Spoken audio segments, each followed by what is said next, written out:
ভাই কাঠল হয়েছে আমার 50 টাকা ভর্তা, কাহল বাজার আইলে দাম করে মাত্র 30 টাকা। এটা কি করবার কোন একবার শুধু 30 টাকা ভিজ বেছে নিতেছে, 50 টাকা ভিজ আমার গাছেই ভর্তা। এখন এই যে গাড়ি টাইমে যে নিজে আনি তারপরেও কমপক্ষে আমার 50,000 টাকা লস হইব। এই কারণ কাঠল হয় নাই, কাছে কাঠল ডাঙ্গরা নাই, বড় হয় নাই, এদিকে বাজার কম, ব্যবহারিক কাঠল নিয়ে যায় কয় মার খাইছি আইয়া হেসুম তুই কিনা নেয় 50 টাকা, এখন দাম করে 30 টাকা করে। কী করবেন? মনে করেন যে বিভিন্ন জায়গায় আমরা বাগান কিনছি, বাগানে থেকে আনি আইনা বাজারে নিয়ে আজকে মনে করেন এক সপ্তাহ ধরে কাঁঠাল নেয় না। কাঁঠাল সারা বাংলাদেশে বন্ধ হয়েছে, কাঁঠালের পাটি নাই। মনে 100 টাকার মাল কাঁঠাল মনে করুন দাম করে হেরে 20 টাকা 30 টাকা। এখন মনে করেন কাঁঠাল এবছর আমাকে তো খুব এবার চালানো ওটা কি অসম্ভব।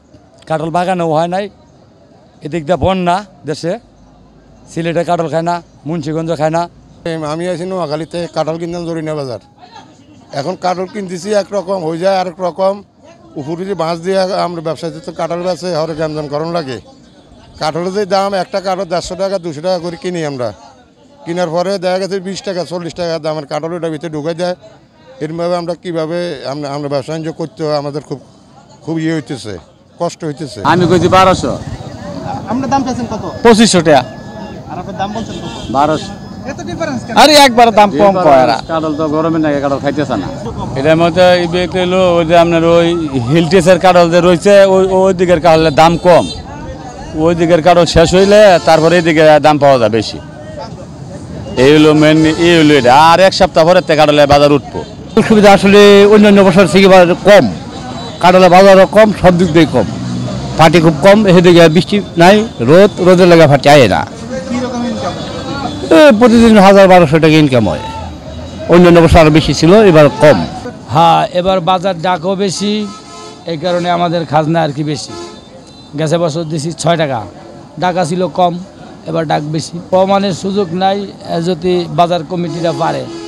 আনছে তো বেশি দিয়া, কমানোর সুযোগ নাই, তারপরও তাদের ক্যাপাসিটি করে পারে। ঐতিহ্যবাহী গাজীপুরের শ্রীপুর উপজেলার এই আমাদের জৈনা বাজার, যে ঢাকা ময়মনসিংহ মহাসড়কের পাশেই আমাদের ঐতিহ্যবাহী জৈনা বাজার। এই কাঁঠালের হাট হলো 100 বছরের উপরে, কারণ এখানে গাজীপুরের ভিতরে আর কোথাও এরকম হাট নাই কাঁঠালের। এই হাটে জৈনা বাজারে দেশের বিভিন্ন জেলা থেকে পাইকার আসে এবং এলাকার উপজেলার শ্রীপুর উপজেলা সহ বিভিন্ন উপজেলার থেকেও কাঁঠাল এই জৈনা বাজার আসে। আমি এটা বেশ কিছুদিন যেবারের যে ঘটনা, এটা আমি কিছুদিন আগেও শুনছি যে নোয়াখালী থেকে একটা পাইকার আসছিল, রাতের বেলা থাকার হোটেল নাই, কোথাও জায়গা নাই, তখন টাকা পয়সা নিয়ে এই যে আড়তের যে চৌকি রাখে, এই চৌকিতে শুয়েছিল রাত্রে, ওইখান থেকে তার ছিনতাই হয়েছে। তো এটা আসলে পুলিশের একটা রাত্রে নজরদারি প্রয়োজন। দ্বিতীয় কথা হইলো যে নিরাপত্তা দিতে হবে আমাদেরই, এই বাজারের যারা আছে, আশেপাশে প্রশাসনিক যারা আছে, কারণ বিভিন্ন জেলা থেকে দেশে থেকে এই পাইকাররা যখন আসে তখন টাকা পয়সা নিয়ে আসে। আরেকটা বিষয় জানার আমি আবেদন রাখি সরকারের কাছে, এই যে কাঁঠাল সংরক্ষণের জন্য যে একটা কি বলে এটাকে, এটা দরকার ছিল আর কি। এটা অনেকে আমরা সচেতন মানুষ হিসেবে এবং এলাকার মানুষ হিসেবে কাঁঠালকে সুরক্ষা দেওয়ার জন্য এটা রাখা দরকার। এটা হলো আমাদের জোর দাবি যে এইখানে যারা দেশের বিভিন্ন জেলা থেকে পাইকার আসে তাদেরকে একটা নিরাপত্তার ব্যবস্থা করে দেওয়া হোক।